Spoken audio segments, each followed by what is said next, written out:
Eu gostaria de agradecer a todos os presentes aqui hoje, né? A gente está já no nosso quarto dia da Semana da Psicologia, organizada pelo CAPI. E hoje a nossa palestrante, a professora Cláudia Capitão aqui, professora do IBMR. Alguns já conhecem, outros não, eu ainda não conhecia você. E aí eu ia pedir para você se apresentar, aqueles que não tiveram aula, nunca falaram com você, para que você possa se apresentar, tá bom? Está ótimo. Eu estou vendo aqui pelos participantes até o presente momento, que eu acho que eu conheço a maioria. Então, boa tarde a todos. Isso, Danilo. A gente já tem comentado sobre algumas questões associadas aí, né, à cognição, neuroplasticidade. Eu sou a supervisora da equipe de avaliação neuropsicológica, então são temas que a gente acaba discutindo, né, nos nossos encontros.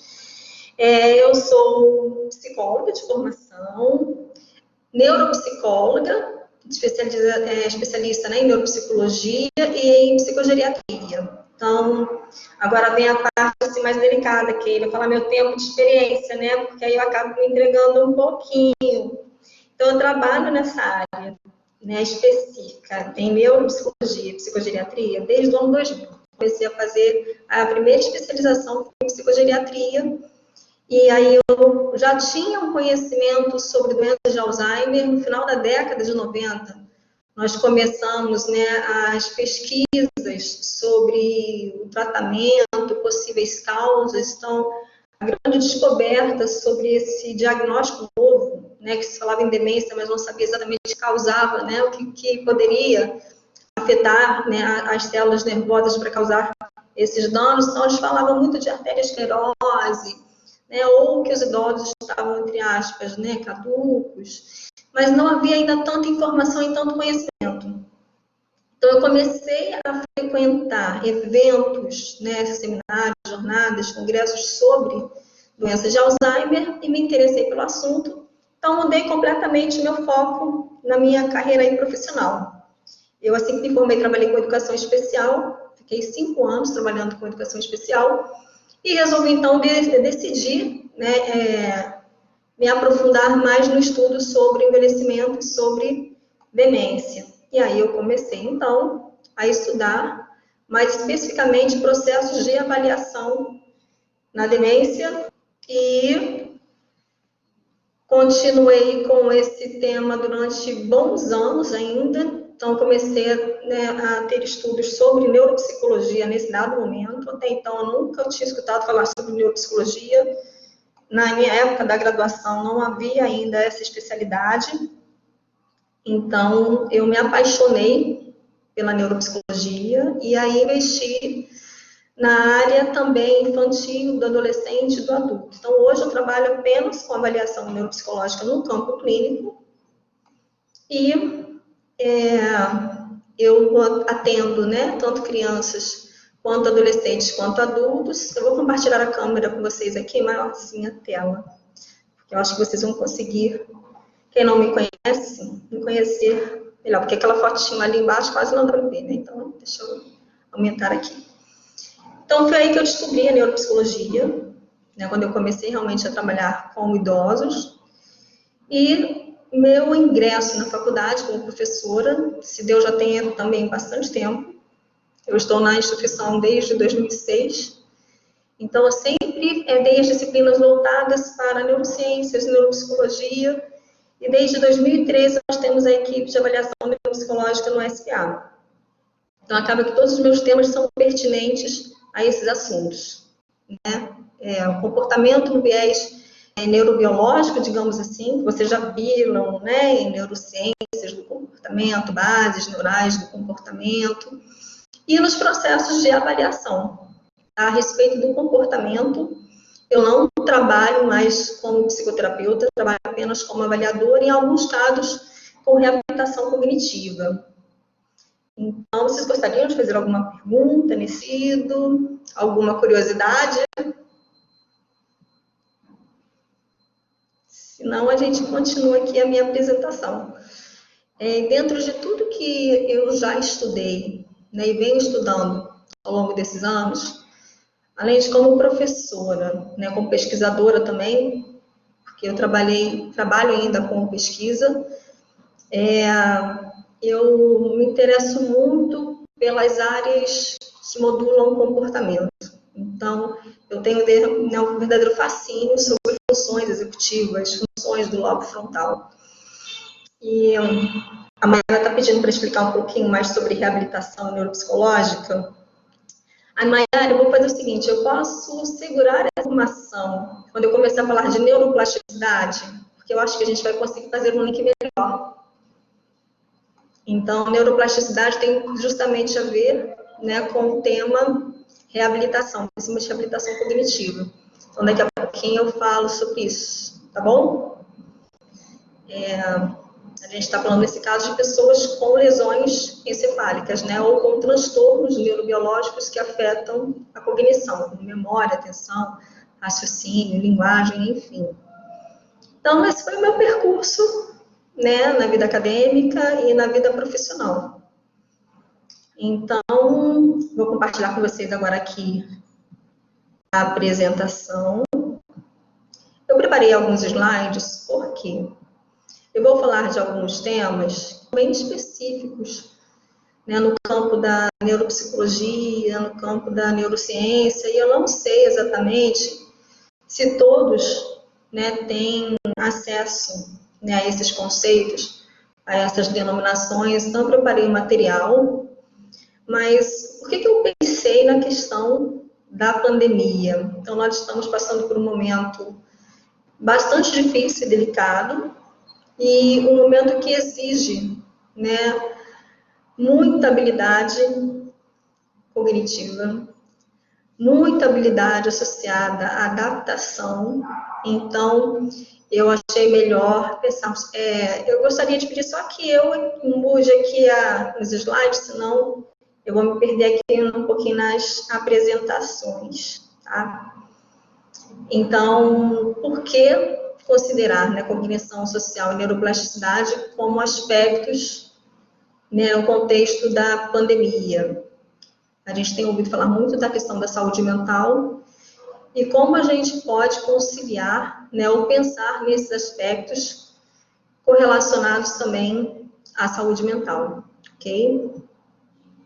Então, não sei se todos, né, têm esse conceito aqui de cognição social bem definido. Vou aumentar aqui um pouquinho a tela, porque fica mais fácil para vocês lerem.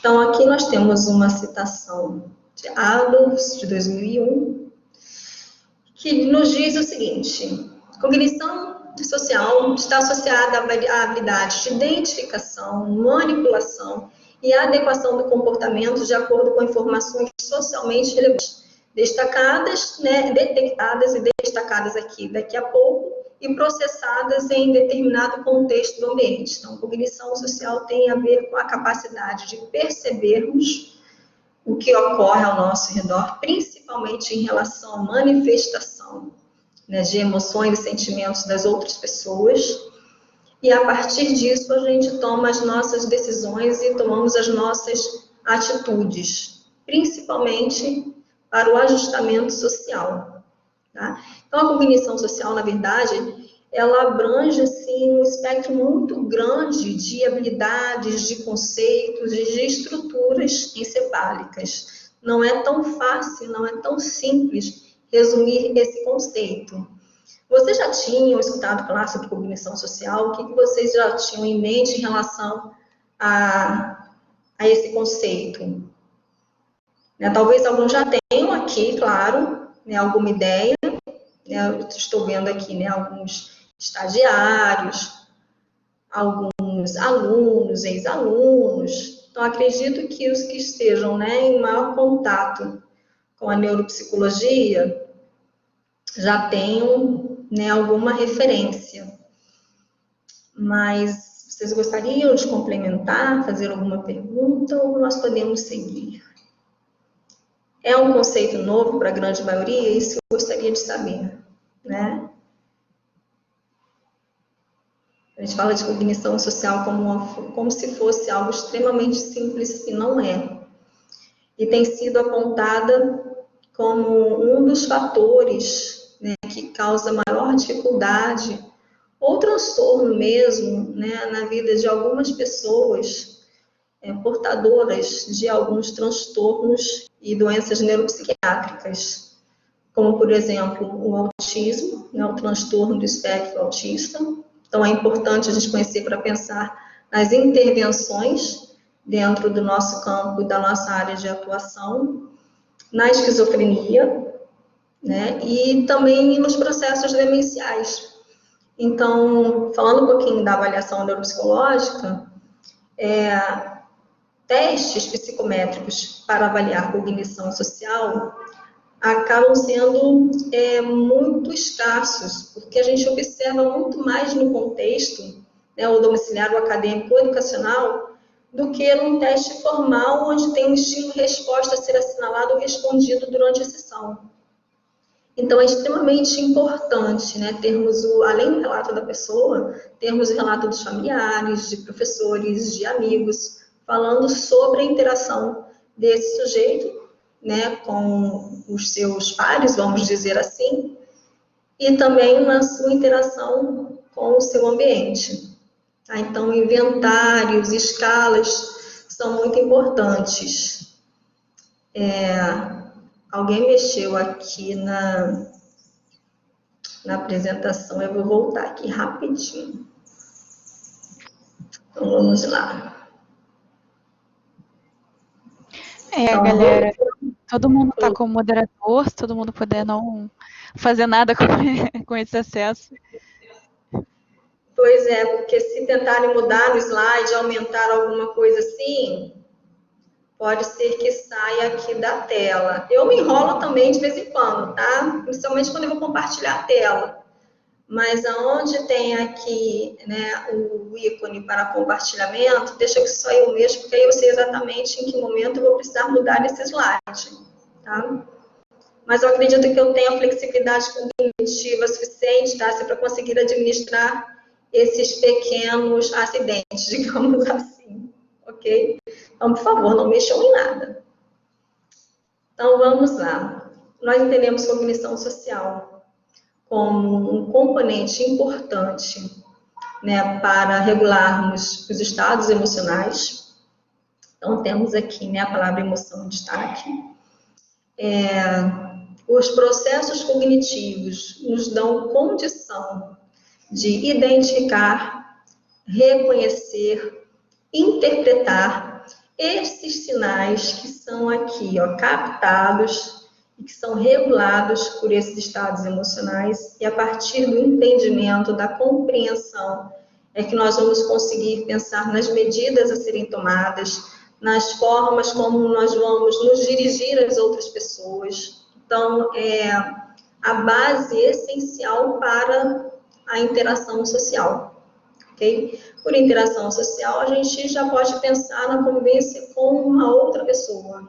Então, a partir do momento que temos uma dupla, que temos um trio, temos um grupo, já estamos falando de interação social. E no momento da pandemia, isso está num outro formato, né?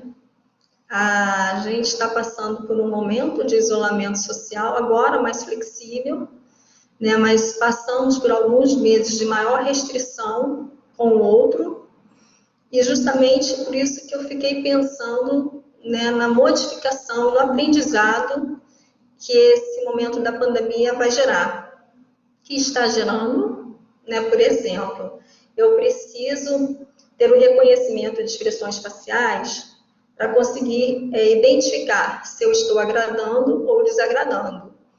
E como estou agora aqui no evento, né, online, eu não tenho esse parâmetro. Eu, como apresentadora, eu não tenho esse parâmetro, que seria diferente numa palestra presencial, mas é o momento e é o que podemos e temos que fazer, correto?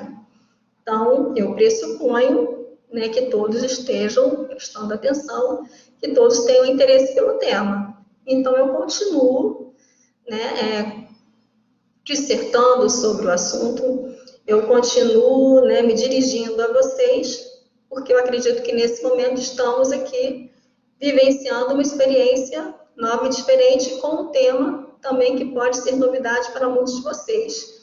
E acredito que isso possa modificar a maneira como vocês percebem essas relações sociais, como de repente vocês vão observar essas relações sociais, comparar o antes da pandemia com durante e depois da pandemia e formular novas ideias sobre isso. E aí, quando eu falo formular novas ideias sobre isso, eu estou trabalhando com o conceito de neuroplasticidade. Então, por isso, eu defini esse tema como um tema aqui para a nossa live. Tá? Então, cognição social, na verdade, ela é um aspecto, né, englobado que envolve as habilidades sociais. Então, nós temos, sim, um aparato, vamos dizer assim, neurobiológico para identificar, reconhecer e manifestar também emoções e sentimentos, né, a forma como nós nos relacionamos. Então, essa capacidade que nos dá a condição de criar recursos esses internos mesmo, né, que estão associados, além das habilidades sociais, como comunicação, né, comunicação é uma habilidade social, a capacidade de perceber no outro o que poderiam estar afetando em relação ao ambiente, ou afetando em relação à minha própria fala, e a minha relação com esse sujeito. Então, a cognição social, ela tem também um viés associado à teoria da mente. Vou falar um pouquinho mais sobre teoria da mente com vocês, que é justamente essa capacidade de perceber além de um sentimento, né, de um estado emocional, né, mas de tentar prever o que o outro vai achar daquilo que eu estou lhe dirigindo, daquilo que eu estou questionando ou da situação presente no momento, do que está acontecendo naquele ambiente. Então, esse é o primeiro conceito aí básico para o que a gente entende sobre empatia, que seria se colocar no lugar do outro, minimamente, de uma maneira bem reducionista e simplista. Geralmente a gente entende por empatia, nessa capacidade de se colocar no lugar do outro, porque nós conseguimos entender o que ele poderia estar sentindo. Então, a gente tenta, de algum modo, né, ser solidário, e nesse momento isso está sendo muito exigido e solicitado também. Então, são esses dois preceitos aqui, cognição social e habilidades sociais, que vão direcionar a nossa conduta social. E nós estamos o tempo todo aprendendo isso. Nós temos condições de desenvolver essas habilidades ao longo da nossa infância. Então, à medida que a gente expande, né, o nosso vocabulário, que a gente expande o nosso conhecimento linguístico, a gente cria também um código simbólico maior e a gente consegue atribuir maior sentido às nossas narrativas e às narrativas do outro. Então, isso promove o aprendizado por si só, na extensão do vocabulário, conhecimento linguístico, conceitos simbólicos, e a gente vai cada vez mais fazer de uso disso na relação com o outro. E a gente aprende isso ao longo da vida, ou sempre que for necessário, sempre que necessitarmos de um outro momento, né, de adaptação e de ajustamento. Então, nós temos aí observado, né, como as pessoas estão convivendo. Olha só, gente, estão mexendo aí nos slides, por favor. Aí depois aqui a pessoa fica sem saber aonde parou. E eu não sei mais exatamente. Então, eu vou voltar aqui. Eu peço que, por favor, só eu mexa aqui, ok? Muito obrigada, Maiara. A memória de curto prazo, ela está mais preservada, sabe, Maiara? Então, eu consigo... não tem problema não, tá, Laura? Eu consigo lembrar ainda, porque tem pouco tempo, mas se eu trabalhasse com conceitos de memória de longo prazo, né, passado 15, 20 minutos, talvez eu não lembrasse mais os slides que eu estava aqui utilizando, não tem problema não. Então, vamos lá. Deixa eu voltar no bate-papo aqui, porque eu vi que algumas pessoas fizeram comentários óbvio, né, de risadas. Mas, enfim, a minha atenção ela está bem vigilante neste momento. Então, eu consigo ainda me ajustar. Então, são essas as situações, aí eu vou usar como exemplo, são essas situações que exigem, né, cognição social. Então, diante do inesperado, como é que eu vou agir? Mas eu tenho que pensar no que é possível, né, dentro do que eu tenho aqui como instrumentos, né, para dar continuidade ao meu trabalho, eu tenho que pensar nas minhas estratégias, ok? Então, a minha estratégia, depois de algum tempo, né, como docente, é não mais ficar desesperada quando pequenos entraves ocorrem e tentar buscar sempre uma saída pelo bom humor. Eu acho que isso nos livra de um constrangimento. Mas aí, isso depende muito, né, do que eu já tive como aprendizado anterior. Então, Danilo falou aqui de memória de longo prazo. Essa memória de longo prazo, ela tem também um conteúdo que é de uma memória emocional. Então, a gente já entra num outro construto, falando ainda de cognição social, que não é mais tomada apenas de decisão.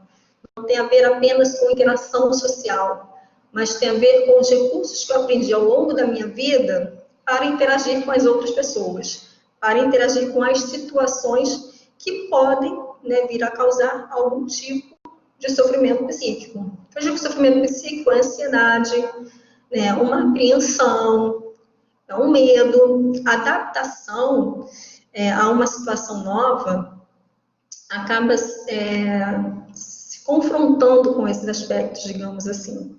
Então, quando algo muito diferente ocorre, aumenta-se o nível de ansiedade, né, de expectativa, porque a gente não sabe exatamente o que vai ocorrer. Então, a gente está falando agora de um períodozinho que foi lá do início do semestre, né? Em março, quando nós percebemos que seríamos atingidos também pela pandemia. A dificuldade é que nós não tínhamos nenhum recurso na memória de longo prazo para nos sinalizar o que nós devemos fazer.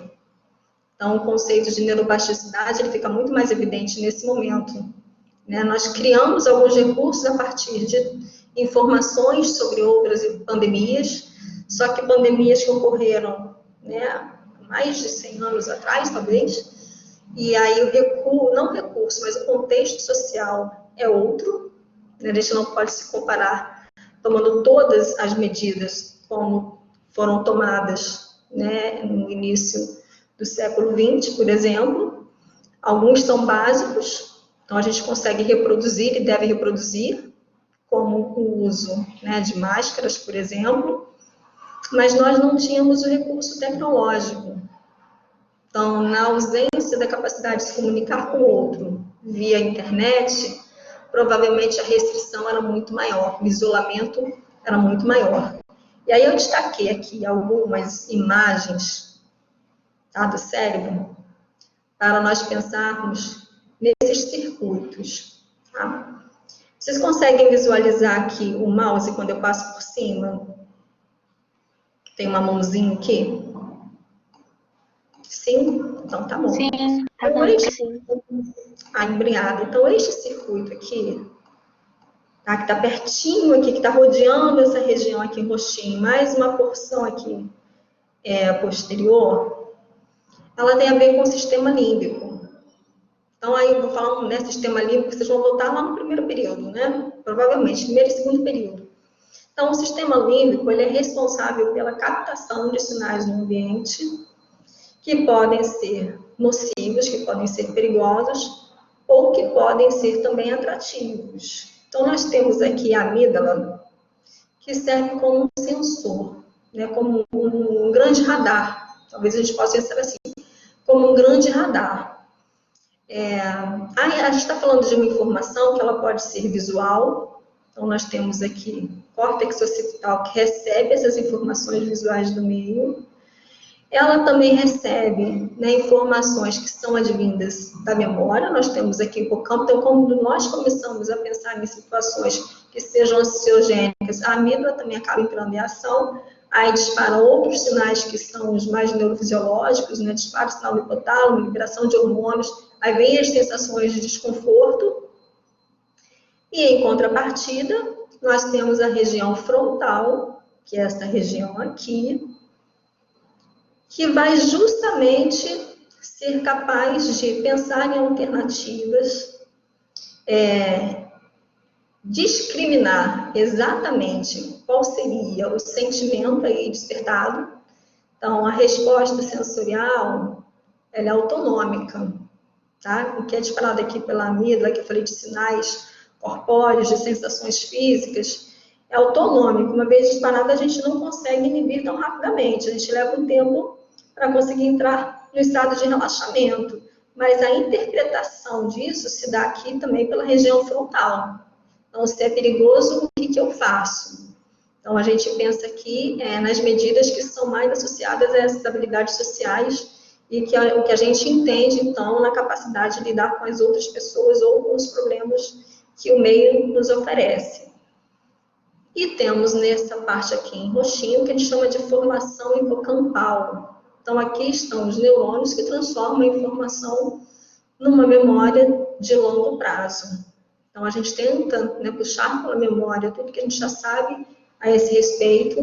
Então, a gente sabe, por exemplo, deixa eu voltar aqui um pouquinho, no slide anterior, que aqui simula, sugere uma pessoa feliz, porque eu já aprendi a interpretar as faces, as emoções e expressões faciais, ok?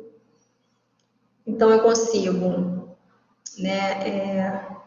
puxar pela memória, consigo evocar, resgatar tudo que eu já sei sobre um dado assunto, mas eu consigo também reorganizar novos conceitos. Eu consigo reorganizar novas formas de interpretação para uma situação que antes eu não conseguia dar um sentido a ela. Então, nós temos sistema límbico, memória, modulação do comportamento, conduta social, capacidade de discernimento, julgamento, tudo isso aqui na região frontal. Então, a cognição social tem uma relação bem estreita com o que a gente chama de funções executivas, que são as habilidades que eu acabei aqui de citar.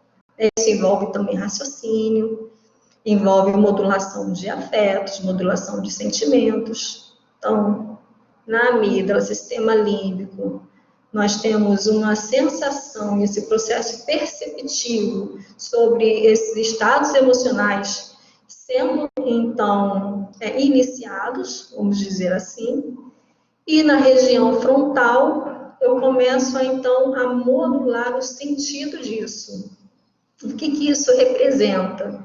E diante desse sentido atribuído ao que está sendo ali apresentado, é que eu vou decidir o que fazer.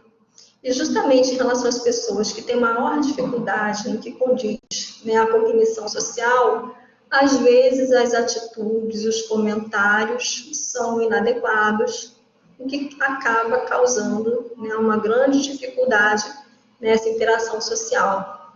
Então, por exemplo, uma criança com TEA, uma pessoa com transtorno do espectro autista, tem uma dificuldade muito grande de simbolizar as coisas. Então, acabam levando tudo, como a gente costuma dizer, ao pé da letra, a uma concretude. Então, às vezes, no momento que está se fazendo uma brincadeira, uma piada, o sujeito está sendo sarcástico, ele responde de uma maneira incoerente porque ele não consegue perceber essas nuances. Então, é a cognição social que nos dá a condição de perceber essas nuances. Tá? Isso não quer dizer que algumas pessoas que têm dificuldades em entender as piadas tenham distúrbios ou déficits associados à cognição social. Tá? Tem um parâmetro que é da personalidade de cada um. Mas quando a gente pensa na pessoa que tem uma dificuldade acentuada, e isso representa para ela um sofrimento, a gente tem que começar a pensar no que pode ser oferecido para trabalharmos com a questão da cognição social.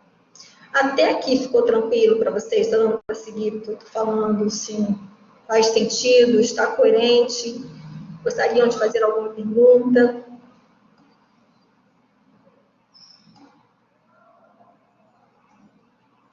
Ok, então o que vocês estão fazendo agora? Provavelmente vocês já tinham alguma ideia sobre tudo isso que eu estou falando, estão se utilizando dessas informações E a partir do momento que vocês estão se utilizando dessas informações, vocês estão tentando entender aonde eu quero chegar.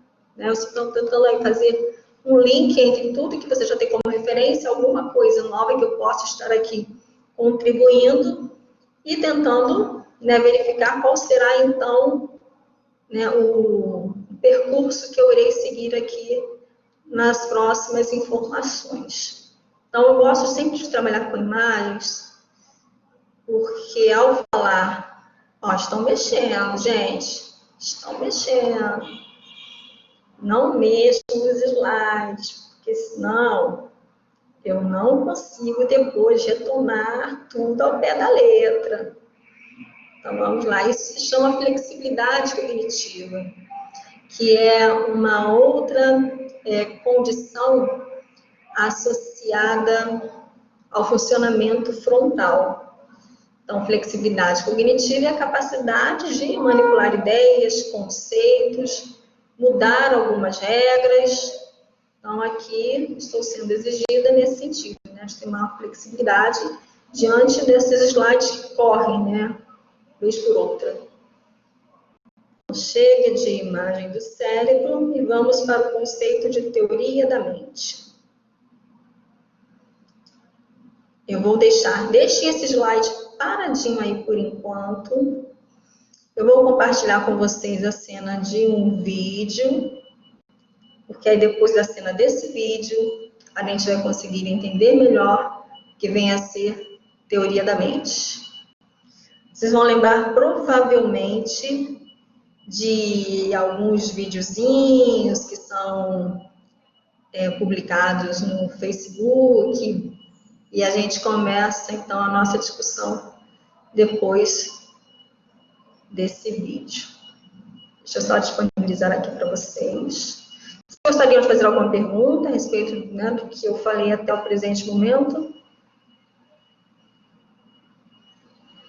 Senão já estou com o vídeo aqui, ó, no ponto para passar para vocês. Então, vou compartilhar. Vocês conseguem visualizar o vídeo? Ok? Então, vamos lá. Mas assim que as crianças aprendem sobre as regras, elas descobrem um jeito de burlá-las. A mentira foi bastante cedo, mas até recentemente foi considerada quase impossível de se estudar. O psicólogo infantil Michael Lewis criou um teste simples para descobrir mais sobre a mentira. Ele e a mãe da criança que está estudando ficam escondidos atrás do espelho. Lá, o espelho tem duas faces. Muito bem, eu tenho um brinquedo aqui para descobrir. Mas não quero que você olhe, quero que continue olhando para frente. Tá bom? Não se vire, não olhe. Eu vou descobrir o brinquedo e vou ligar. Mas não olhe, vou pegar uma coisa lá fora. Deixe lá no corredor. Vou até lá, pegar e volto no minuto. Mas eu quero que você olhe o brinquedo quando eu sair, tá bom? Continue olhando para frente. Quando eu voltar, vou brincar com o brinquedo. Mas não olhe até eu voltar, tá legal? Eu já... Não olhe. Então, o que você acha que ele vai fazer? Acho que ele vai olhar. Você acha que ele vai olhar? Sim. Depois me explica. Vamos observar. Bom, ele está aguentando.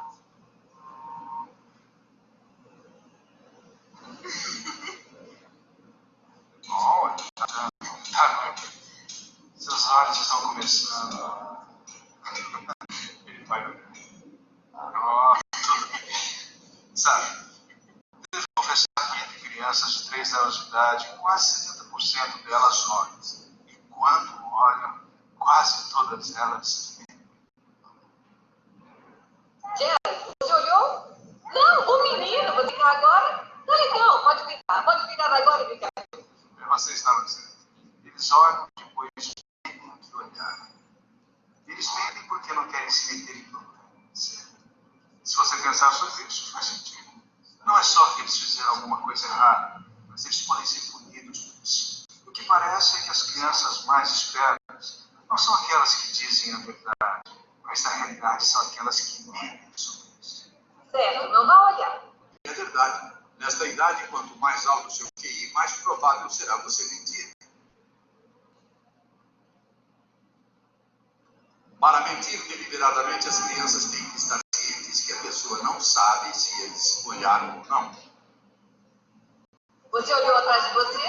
Não. Não, tudo bem? Não. Não? Essa consciência que as outras pessoas podem ter, crenças e pensamentos diferentes do seu, não é útil apenas para medir o racional.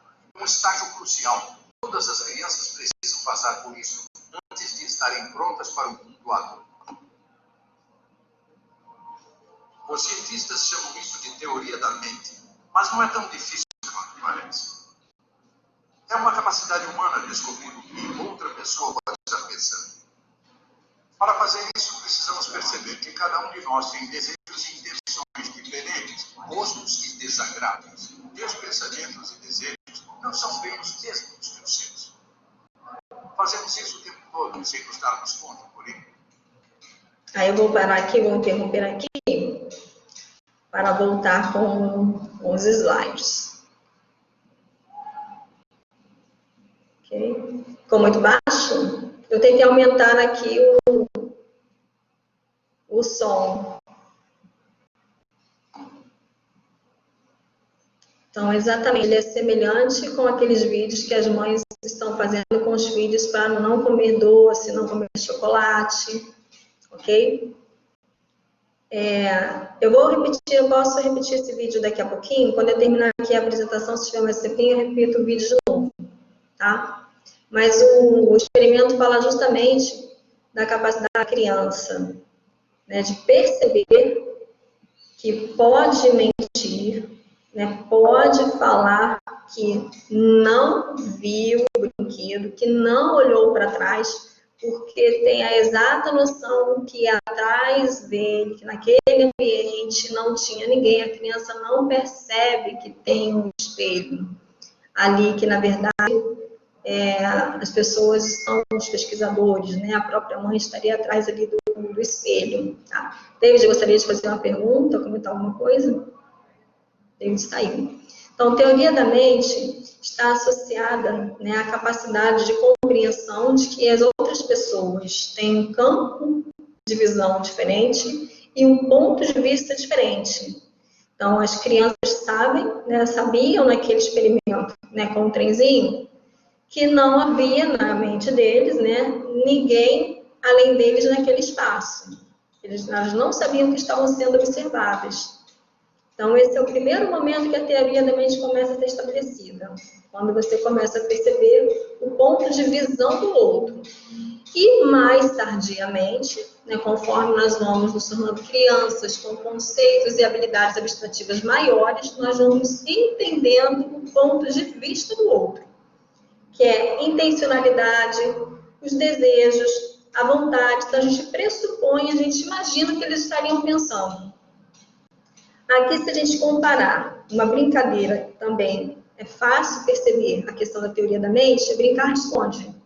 Então, uma criança de 1 ano e pouquinho, 2 anos, brincando de esconde dentro de casa, ela às vezes se esconde atrás de uma cortina, né, que a cortina não vai até o chão, elas ficam com os pés do lado de fora, mas como elas estão com a cortina tampando o seu campo de visão, elas acreditam que estão muito escondidas, mega escondidas. Quem nunca viu uma cena dessa, né?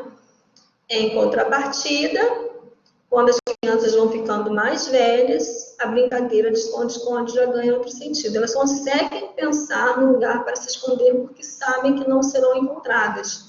Então, isso depende de um processo perceptivo visual e com a capacidade, né, de identificar se outras pessoas estão tendo acesso àquela mesma posição, aquele mesmo campo de visão, e no momento, né, em que tem maior maturação da região frontal, porque isso é um processo de maturação da região e do córtex frontal, nós conseguimos colocar implicações atribuídas a essa ideia.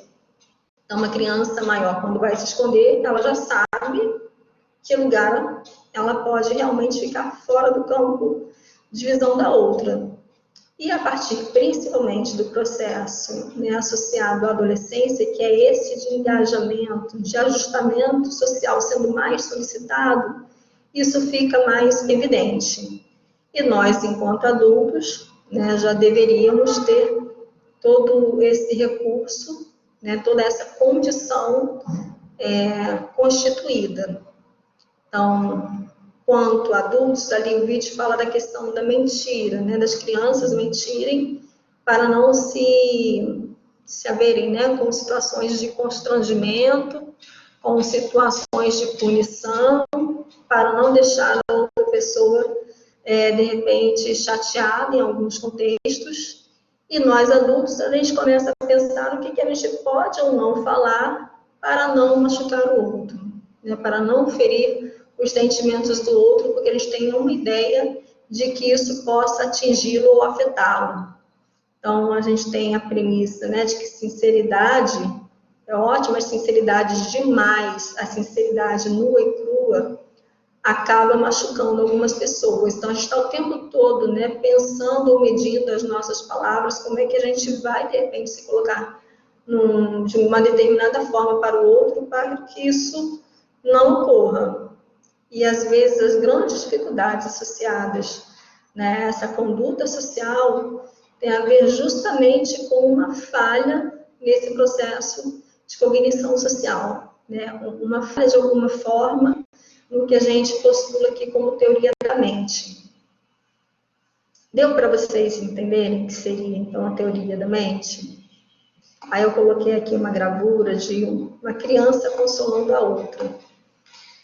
Então, a teoria da mente, ela acaba sendo, então, responsável, né, um processamento, digamos assim, responsável pela integração da percepção, do desejo, da intenção e das crenças do sujeito, de si mesmo e do outro, capacidade de compreender o comportamento do outro, bem como de definir e direcionar o seu próprio comportamento, que vai ser, então, o princípio da empatia, capacidade de reconhecer os pensamentos e emoções de outras pessoas, o que às vezes ocorre, né, e que acaba implicando nas dificuldades de relacionamento, é que a gente pressupõe ou imagina de uma forma meio distorcida, né, o que o outro poderia fazer ou como o outro iria receber, né, uma dada resposta.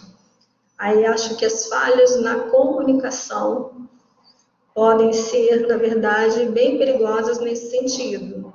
Mas a gente, quando tem uma imagem aqui, né, como essa de uma criança, né, que parece triste, que parece chorosa, uma criança que aparenta aqui mais ou menos os 3 aninhos de idade, ela já tem condição de saber que algo aconteceu com essa criança e que ela ficou muito triste. A Mayara falou aqui de alguns vídeos, né, associados às crianças comerem doces, coisas desse tipo, mas tem uns vídeos também que as crianças observam outras crianças sendo maltratadas, né? Então, o que elas fariam? Por que elas fariam ou não fariam o mesmo? Aí são crianças um pouquinho maiores.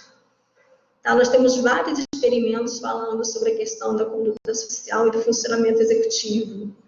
Então, depois, se vocês quiserem dar uma pesquisada, vocês vão conseguir encontrar material. Tem estudos falando sobre a questão da modulação mesmo desse conceito de empatia.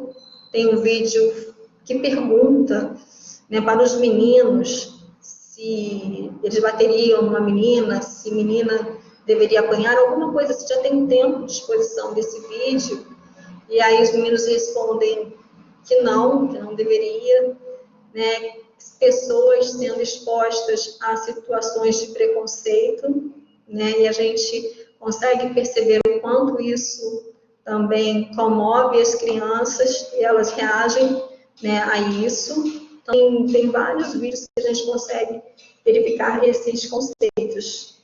Né? A Keila disse que já viu esse vídeo, a Mayara também. Então, assim, isso exige, claro, né, uma condição da criança de assimilar o que está acontecendo ali. Tem um vídeo também bem interessante, que é de recompensa, diferenciada entre meninos e meninas. É um que você estabelece, né, um prêmio para os meninos, quando eles conseguem realizar a tarefa, mas as meninas não são premiadas. Então, como é que as crianças observam isso? Um outro vídeo que aparece em que uma criança recebe um prato que tem um lanche e a outra recebe um prato vazio. E aí as crianças pegam o seu lanche e dividem com a outra criança. Isso é teoria da mente. Isso é empatia, ok? Adriana, eu vou procurar depois aqui. E qualquer coisa eu deixo os links dos vídeos com o pessoal do CAPI. Pode ser porque eu não sei se eu vou conseguir localizar agora durante a apresentação. Mas trabalha justamente com outros conceitos que estão associados ao mundo adulto. Então, tudo que a gente consegue assimilar, vivenciar, vai nos servir de base para um comportamento adulto. Tá? Então, isso tem a ver com a questão, né, de salários diferenciados entre homens e mulheres. Tem a ver com a questão do preconceito e da segregação. Então, tem várias situações que demonstram como isso é percebido pela criança. Então, talvez essa seja a forma de pensarmos melhor como lidarmos com as outras pessoas, como constituirmos uma comunidade, uma sociedade mais empática, né? A Tayane fez aqui uma observação, no caso de uma resposta negativa da criança, onde esse princípio de empatia compreendedor do outro não aparece, o que deveria ser feito? Isso seria uma não adequação desse conceito?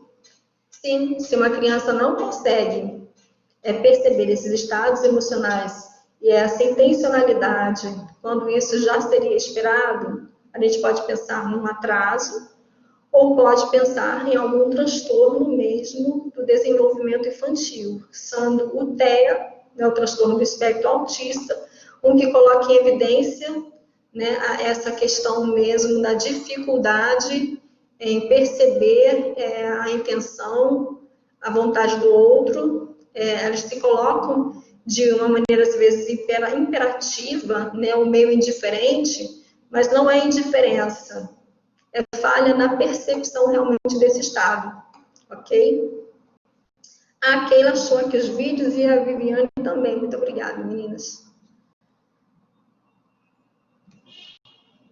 E aí venho eu com mais figuras sobre o cérebro, né? Porque eu acho que é uma boa forma da gente tentar conciliar essas informações, senão fica tudo muito vago. Então, essa capacidade de perceber a dor do outro está associada principalmente à ínsula. Então, aqui eu tenho a imagem, né, como se tivesse um buraco, mas a ínsula fica abaixo aqui dessa dobradura. Então, imagina como se a gente estivesse abrindo. Então, aqui por baixo tem essa região aqui, ó. Região insular. Então, a ínsula, se vocês pararem para analisar um pouquinho, ela está muito próxima também das áreas associadas à percepção das sensações físicas. Então, a ínsula, ela consegue captar sinais, vamos dizer assim, informações importantes para perceber estados de dor, tanto físico, quanto psíquico, quanto moral. Então, se a gente pensar numa situação de bullying, o bullying é uma dor psíquica, é um sofrimento psíquico. Então, a ínsula vai ser capaz de gerar sinais importantes a respeito disso. E esses sinais, eles serão também interconectados com outras regiões. Então, a tristeza, o constrangimento, tudo isso vai ser sinalizado também para um sistema límbico, que vem essa reação, também às vezes até física mesmo, né, de encolhimento, de se tornar mais reservado de alguma forma, e a região frontal, né, adotando um comportamento de introversão, de humor deprimido, tá? Deixa eu só ler aqui o que a Adriana escreveu. Você viu uma experiência no salão, né, com uma mãe, que reagiu à ajuda de um filho em defender uma menina que foi chamada de vagabunda, porque beijou 2 garotos na mesma semana. E aí o filho da senhora, né, ajudou a menina e a mãe brigou com o filho porque o filho tomou as dores dessa menina. Foi isso, ele defendeu a menina e aí provavelmente deve ter sido a questão do valor moral. O julgamento dessa menina, do comportamento da menina em relação ao valor e ao julgamento moral. Então, é isso que traz implicação realmente no que a gente chama, né, de interação com o outro. O menino foi empático, mas a mãe não foi empática, né? E ainda expõe o menino a uma série de situações, né? Situações de constrangimento, que eu digo, né? Expõe o menino diante de outras pessoas, a gente não sabe o impacto disso para essa criança. E aí a gente entende, de repente, porque depois, no segundo momento, ele não tomaria mais partido de ninguém, né? Ele não defenderia mais ninguém. Então, as situações vivenciadas na infância serão marcadores de um comportamento futuro. Então, a gente tem que pensar com muito cuidado, né, antes de tomar ou de fazer algo como dessa pessoa. Então, aqui eu sinalizo para vocês uma área importante, que é essa de sinalização, né, de dor e a capacidade de perceber o que estaria causando dor no outro. Então, se eu tenho uma região que é sensível à captação dessas informações, eu posso reconhecê-las em mim, eu posso reconhecê-las no outro e posso pensar como ficaria se aquilo estivesse acontecendo comigo. Mas ela isoladamente, ela não trabalha. Então, a região insular e a região do córtex frontal são extremamente importantes. Aí aqui eu disparei outras informações, né? Então, que a região frontal ela vai se associar também às informações que são do próprio ambiente. Então, pensando na situação do salão, vamos supor, né? A gente consegue imaginar, quem aqui não leu e não imaginou, né? Um salão, uma mulher, um menino, né? Pensando no ambiente da escola, então nós temos áreas perceptivas sendo associadas, então a capacidade de perceber, identificar uma expressão facial que é essencial para essa condição, né, de entender o que se passa com o outro, e daí você pensar no que você faria, e pensar também como você se manifestaria, né, depois associada às regiões aqui da tomada de decisão. Tá? Não vou me ater muito nessa figura aqui não, porque a gente já está com um tempinho correndo. Tá, mas aonde entra a neuroplasticidade, então? Então, a neuroplasticidade podemos entender como meio pelo qual o organismo cria modificações funcionais duradouras, permitindo a acomodação entre os desafios do meio e as possibilidades do indivíduo. Tem a ver com o potencial para o desenvolvimento de novos conhecimentos, novas habilidades, novas competências. Trata-se de uma propriedade intrínseca do cérebro, iniciando-se na formação embrionária e perdurando até a morte do indivíduo, ocorrendo, né, com o fortalecimento, a poda ou acréscimo de conexões sinápticas. Então, nós aprendemos tanta coisa ao longo da nossa vida, desde o momento que nós nascemos, que também vamos podando algumas informações. A gente não pode ir armazenando tudo que a gente aprende. Então, a memória ela vai sendo seletiva e alguns processos vão sendo descartados porque se tornam desnecessários. Por exemplo, alguns movimentos associados, né, ao reflexo que eram importantes lá quando o bebê era ainda incapaz de cuidar de si mesmo, ele vai abandonando esses recursos porque ele se utiliza da fala para interagir com o outro. Tá? Isso propicia também a promoção da neurogênese, ou seja, a formação de novos neurônios. Então, a gente pode entender como a capacidade do cérebro para superar limitações impostas pela herança genética e se adaptar ao ambiente em contínua mutação. Aí aqui a gente começa a pensar no nosso ambiente de agora, né, como de mutação, que era um temporário, um provisório que está se tornando mais permanente. Então, podemos concluir que existe, então, né, que possuímos, né, um potencial para desenvolvermos estratégias para a modificação de processos e mecanismos fisiológicos em condições consideradas normais ou patológicas. Normais é um processo normal de aprendizagem que ocorre e ao qual nós estamos sempre, né, evoluindo, sempre acrescentando algo mais na nossa formação, seja formação acadêmica, seja formação profissional, seja o fortalecimento, criando condições para a convivência. O Roberto Lente, que é um cientista que trabalha muito com esse conceito de neuroplasticidade, ele usou outro dia um termo uma entrevista que eu estava assistindo, que ele chamou de neuroplasticidade transpessoal, né, que existe a neuroplasticidade que é molecular, né, que é a da própria formação ali das células, e existe também neuroplasticidade que seria, né, sináptica, que é a promoção de novas sinapses, né, a interconexão, promovendo aí maior conhecimento sobre um dado campo da psicologia, por exemplo.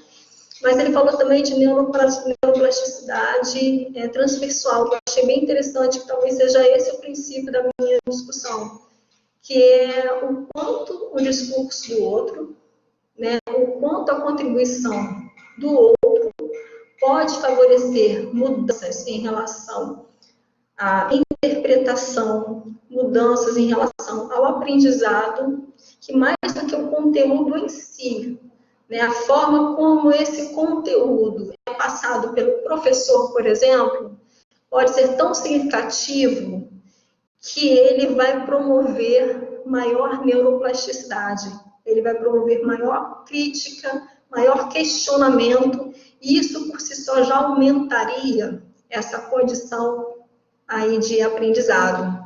Então, o que nós aprendemos na relação com o outro. E ele, como médico, ele também atribui a própria questão, né, de como as orientações do médico sobre um tratamento, sobre uma dada doença, pode interferir, né, e pode melhorar a adesão desse paciente ao seu tratamento, em contrapartida daquele que não recebe esse tipo de cuidado.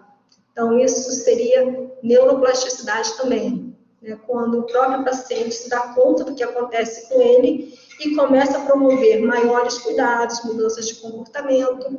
E aí eu fiquei pensando no nosso trabalho também, né, o quanto o nosso trabalho, né, seja qual for o campo, mas o quanto o nosso trabalho também pode promover neuroplasticidade nesse sentido.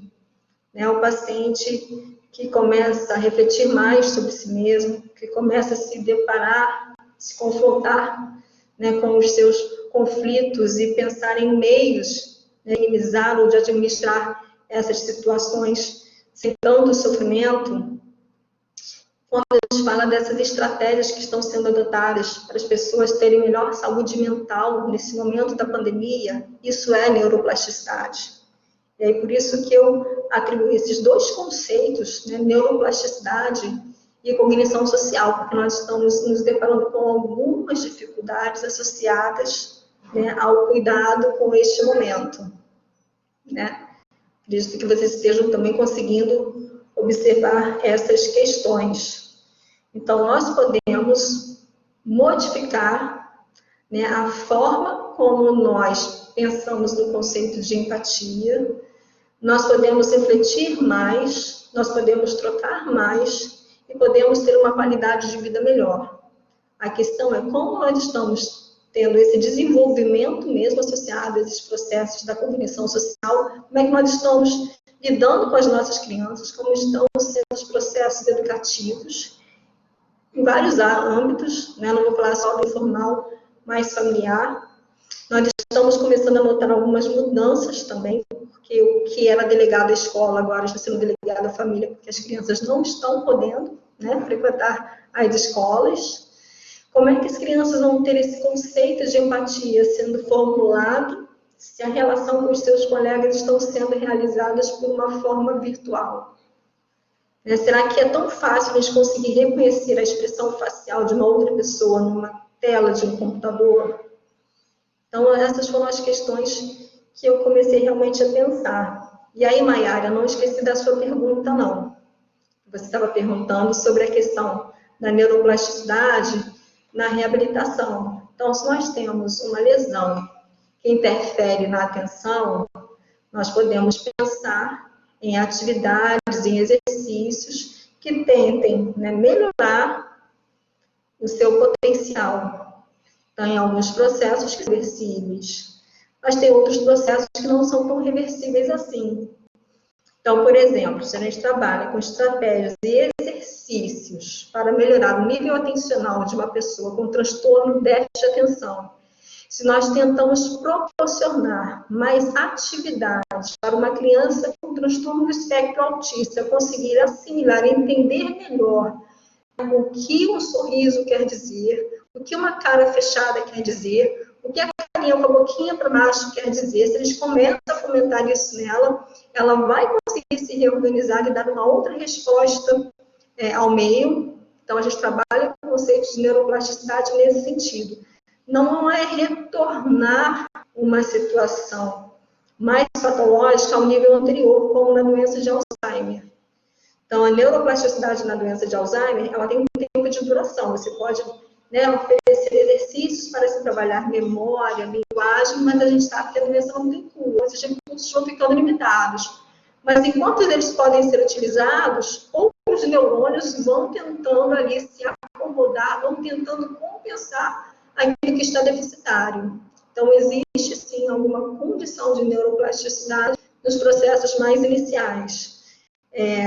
Pensava-se que no envelhecimento nós não tínhamos neurogênese, a gente viu que isso já foi por terra baixa. Quantos idosos estão utilizando o WhatsApp? Quantos idosos aprenderam a mexer no computador porque não têm condição de visitar os seus familiares, estão restritos às suas casas, querem ver os netos? Qual foi o jeito? Neuroplasticidade. Numa situação de isolamento social, procura-se outro meio para interagir com as pessoas. Ok? E agora eu queria ouvir um pouquinho vocês, né? Eu vou só ler aqui o último slide, eu abro aqui o espaço para a gente conversar sobre algumas possibilidades. Então, qual seria a interface entre cognição social e neuroplasticidade? Cognição social envolve a capacidade humana de perceber a intenção e a disposição do outro em determinado contexto. Isso inclui as habilidades nas áreas da percepção social, atribuição e empatia e reflete a influência do contexto social.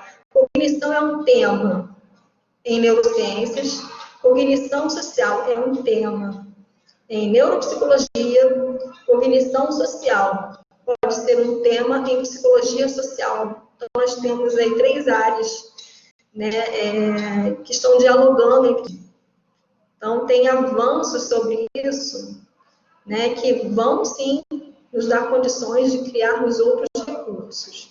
Então, as habilidades sociais desenvolvem-se desde a infância e vão sendo aprimoradas na vida adulta, né, com as demandas, claro, que são relacionais, envolvidas na vida familiar, social e ocupacional.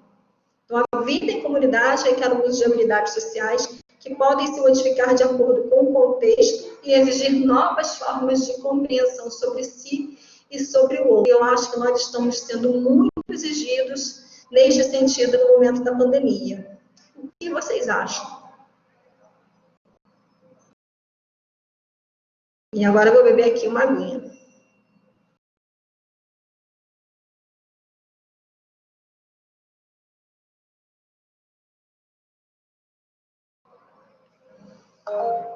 Pode falar, Mayara. Vou falar em áudio, prof, tá me ouvindo? Tá, vou falar em áudio, porque eu digitando, eu me envolvo. Tem até um estudo agora, né, que eles lançaram sobre a fadiga do Zoom. E aí é muito comum você ver as crianças, já que você estava falando até disso mesmo, elas querendo falar, não querem assistir a aula, é muito cansativo. E aí você fica, cara, como é que pode ser tão cansativo? Porque a gente não entende. Eu li um pouco desse artigo, a gente não entende muito das relações sociais quando a gente está em contato com o vídeo, porque elas acabam sendo disfarçadas pelo cérebro, né? E aí entra isso tudo que você falou. Então eu acho que é isso mesmo, a gente não tem muita noção agora do que está acontecendo e talvez demore uns meses ou anos para a gente descobrir o impacto que isso causou nas pessoas, idosos, crianças, adultos e tudo mais. Eu só queria trazer mesmo esse estudo para cá, porque eu acho que tem tudo a ver com isso, com essas relações sociais que as crianças não conseguem desenvolver. É muito louco. Sim. Outra coisa que eu tenho também pensado, que eu acho que vai exigir, né, maior tempo do que nós imaginávamos, é a questão do ensino, né, fundamental, do ensino pré-escolar e alfabetização por via remota.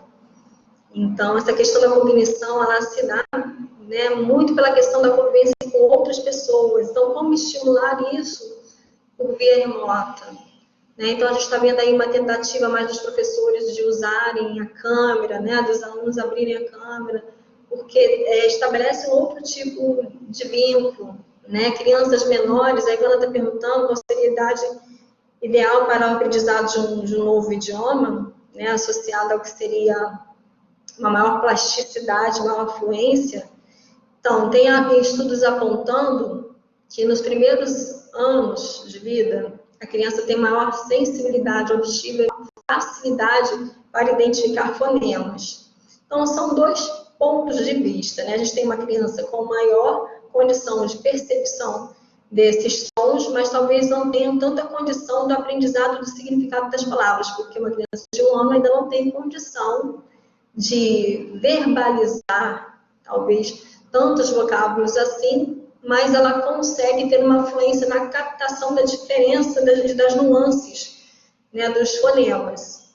Então, por exemplo, crianças, quando se mudam para outros países com outra língua, que são menores, elas conseguem se comunicar com as duas línguas simultaneamente, sem ocorrer maior dificuldade.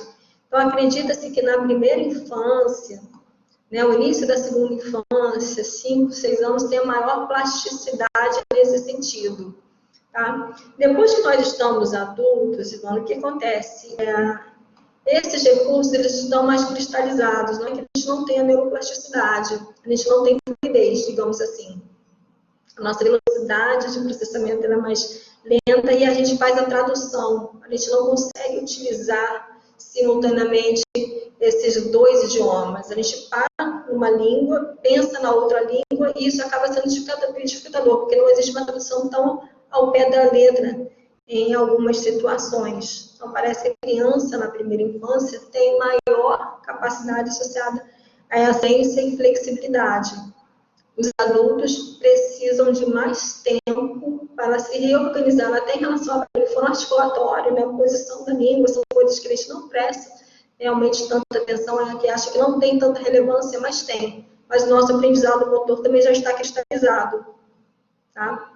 A Adriana gostaria de fazer uma pergunta, um comentário? Porque rapidinho, em 10 minutos, a gente está falando assim, especificamente da pandemia. A gente tem observado que aumentou a violência doméstica e principalmente a violência infantil, né? Do convívio. É baseado assim na neuroplasticidade, como a gente, lá na frente, como futuros psicólogos, vamos tratar dessas crianças que foram feitas pela neuroplasticidade, tratar o abuso feito dessas crianças. A gente consegue fazer isso? O cérebro tem condições de fazer Eu acho que a palavra-chave seria ressignificar. Então, todo o processo de ressignificação ele envolve neuroplasticidade, né? Dar um sentido diferente, desconstruir para construir um outro sentimento, uma outra percepção sobre isso, desfazer das ideias de culpa, né, ou de ter estimulado de alguma forma esse comportamento abusivo, né, ou agressivo, ou violento. Acho que é isso que você estava se referindo, né, Adriana? Então, acho que o processo de terapia, ele te dá essa oportunidade. Aí seria o que o Roberto Leite chama de neuroplasticidade transpessoal, né? Uhum. Então, eu acho que nesse sentido a gente poderia pensar em neuroplasticidade, porque a gente tende a pensar em neuroplasticidade apenas como questão associada a neurônios, né, a região da memória, e a gente esquece que tem um componente subjetivo que se desenvolve com isso, né, que é justamente a questão dos sentimentos, que é a questão da subjetividade e da implicação simbólica do que acontece com a gente. Então, quando a gente consegue transformar, mudar isso, eu acho que isso por si só já é neuroplasticidade. Então, o cérebro, ele garante, ele te dá condições para isso. A questão é quanto a gente consegue, de fato, se engajar nesse processo. Tá bom, então, o processo de psicoterapia, ele tem a sua eficácia, mas depende muito, né, não só do manejo, né, do terapeuta, mas também do engajamento do paciente e principalmente do acesso às pessoas ao tratamento. Né, é um ponto importante também, o momento que elas conseguem ter acesso a um acompanhamento, porque nem sempre isso é viável, nem sempre isso foi possível. Ok? A Ivana disse, pergunta, então, se forçar o estudo para outro idioma pode gerar neuroplasticidade? Se a criança está aprendendo o que está sendo ali ofertado, já tem neuroplasticidade. A questão é o interesse. Está vendo como é difícil a gente separar as coisas? Neuroplasticidade envolve interesse, motivação, que são componentes comportamentais. Então, se a criança se beneficia desse processo de aprendizagem, já tem neuroplasticidade. O que pode existir é uma diferença no tempo de aprendizado entre sujeitos. Se você se compara, né, com a sua agilidade mental no aprendizado, quando você tinha 20 anos, e no processo de agilidade mental que você tem hoje para aprender uma matéria nova, né, no meu caso, com mais de 40 anos de idade, vai ser difícil. Né? A gente sabe que vai precisar ler mais, então tem mudanças que são próprias, né, desse processo aí de envelhecimento, de mudanças de faixa etária, mas a questão é não se exigir tanto, né, nem se comparar tanto com idades, né, faixas etárias distintas, condições distintas, condições socioeconômicas, condições de tempo para se dedicar a isso, ok? Mas se tem um benefício, se ele consegue aprender 3 palavras novas, já tem neuroplasticidade. Se aprende uma palavra nova, já é neuroplasticidade. A Vivi ficou pensando na questão da implicação da neuroplasticidade, considerando o espaço laboral que foi reconfigurado para algumas pessoas a partir do home office forçado, exatamente. Então, dar aula por via remota exigiu dos professores neuroplasticidade, exigiu dos alunos neuroplasticidade. Nós não estaríamos aqui tendo este formato se não tivéssemos neuroplasticidade. Pode falar que estamos passando aqui do tempo, temos outra palestra, e eu acredito que vocês precisem de um intervalo. Eu ia também comentar em cima dessa situação da neuroplasticidade. A minha mãe também é neuropsicopedagoga e ela é neuropsicopedagoga e psicopedagoga. E aí ela trabalha no consultório e ela atende uma senhora já. E aí nessa transição ela teve que começar a usar o Zoom, né, o WhatsApp, e a minha mãe teve que ensinar para ela como usar. E eu acho isso muito legal, que hoje ela não paga nem as próprias contas por não saber utilizar o aplicativo do banco. E aos poucos, com a terapia, com os jogos simples, essa moça está conseguindo desenvolver outras coisas na vida dela. Então, assim, às vezes minha mãe compartilha algumas coisas comigo, assim, de aprendizagem, para eu conseguir enxergar. Eu pergunto para ela relacionada a essa situação de aprendizagem, e aí ela me mostra que essa senhora às vezes não conseguia enxergar uma imagem no Tangram. E aí, aos poucos, conseguindo desenvolver essas coisas, ela está conseguindo desenvolver outras áreas da vida dela. Então, como a neuroplasticidade é legal nesse sentido. A neuroplasticidade, ela se expande, ela não fica restrita, né, a uma única área. A gente vai empregando esse conhecimento para outras esferas. Então, no que ela aprende a usar o Zoom para a terapia, ela aprende a usar o Zoom para conversar com os seus familiares. Olha como é que isso muda a interação social. Olha como é que muda a questão de lidar com o isolamento social na pandemia. Ela não está, de fato, tão isolada. Né? Isso interfere no humor, isso pode causar depressão. A gente tem outros transtornos que podem ocorrer, principalmente no processo de envelhecimento, com essa restrição. Mas os idosos estão, sim, se adaptando, e às vezes até mais fácil do que a criança. Porque o idoso, os adultos, eles já têm uma cognição e uma capacidade de entender o contexto da pandemia diferente de uma criança de 5, 6 anos, que sabe o que é o Covid, mas não tem ainda condições, ainda não teve aprendizado para lidar com as restrições do Covid. E aí é que entra a questão, como é que vamos trabalhar a cognição social com essas crianças? É uma questão que fica. Infelizmente, vamos ter que encerrar esse papo, porque a próxima palestra vai ser nesse mesmo link, tá bom, pessoal? E aí eu queria agradecer a sua presença, muito obrigada por essa palestra, foi muito boa, assim, acrescentou bastante nos nossos conhecimentos, e é isso, eu queria agradecer a sua presença, a presença de todos que estão aqui. Quem quiser ficar para a próxima, ela vai ser essa aqui mesmo. Hoje não teve link pelo YouTube, Foi só por aqui mesmo. E aí, daqui a pouco já tem outra, se não me engano, não sei se é 4h20 ou 4h30, já começa a outra, tá bom? Muito obrigada, Tá bom, professora. então. Desculpa, eu passei aqui um tempinho, mas Isso. agradeço a atenção de vocês, tá bom? Eu espero ter contribuído, ou pelo menos ter deixado, assim, sabe, algumas informações que vocês possam refletir e pensar, e a gente tem aí um objeto, um campo de estudo mais adiante. Sim, né? muitas questões que ficam para a gente refletir. Tá, muito obrigada. Beijos. Beijo, Beijo, tchau. Claudinha. Obrigada. Tchau. Eu que agradeço. Pessoal, tô vendo aqui no chat, vocês estão perguntando certificado.